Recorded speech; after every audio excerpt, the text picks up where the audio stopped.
تیمên pispor ên ser bi rêveberiya Xweser ve santrala elektrîkê ya bajarokê Tiltemirê li Bakurê Hesekê ya Rojavayê Kurdistanê nûjen dikin. Ku ji ber bombarana Tirkiyê di 2024 de ji kar ketibû. Ev meheta me ji 20 meha 12 2024 derket ji xidmetê Tirka li xetê xistin riya neqla ewil و بشتي فتراك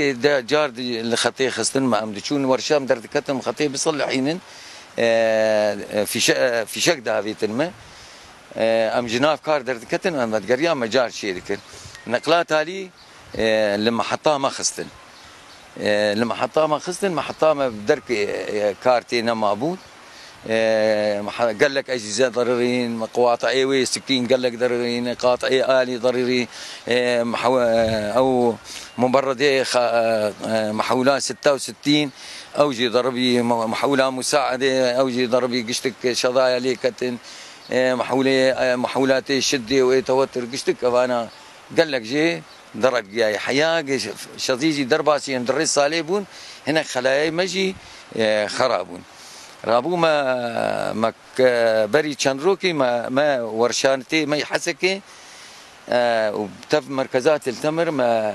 ما كهرباء جاليه حسكي ما كشان خطا بيستارو درباسي خطا 66 كن تیمên pispor berî her tiştî elektrîkê ji saziyên xizmetguzariyê re dabîn dikin. Piştre hewl didin elektrîkê bigihînin malan bi taybetî ew gundên قدامك دريج دبا جاء الكتريكي بباربونا ما هناك مباشر خطي خو دان مباشر مجبا دان باجاري تلتمر دان النقطي خوي هركي قريكي مهم وقت بريده فرني مستوصف مشفامه نقطي مي مراكزي مي اداريين اداري مدانوان كهرباء مدايوان ويكرونجي ام بنيتنا مي ساعات ري 9 ساعات تقريبا امي بدن جندي دورات التمر دورات التمر جي ريفيوي قالكي مزني اليه جاي قزوانه بلكي تشل بينجي جند هني دور سد جندي هي وانا جوي شغل اوجي بي كهرباني لغور چافکانیên rêveberiya Xweser ji ber bombarana berdewam a Tirkiye di salên 2022 2023 و 2024 de hemû santralên elektrîkê wek Swêdiyê, Qamişlo, Tiltemir, Kobanî ji kar ketibûn. Di encam de nêzîka 5 milyon kes li navçeyên rêveberiya Xweser zerermend bûn.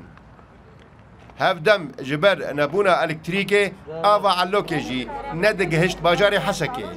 Niha hêvî heye santrala Elok aktiv bibe. لولو خان روداو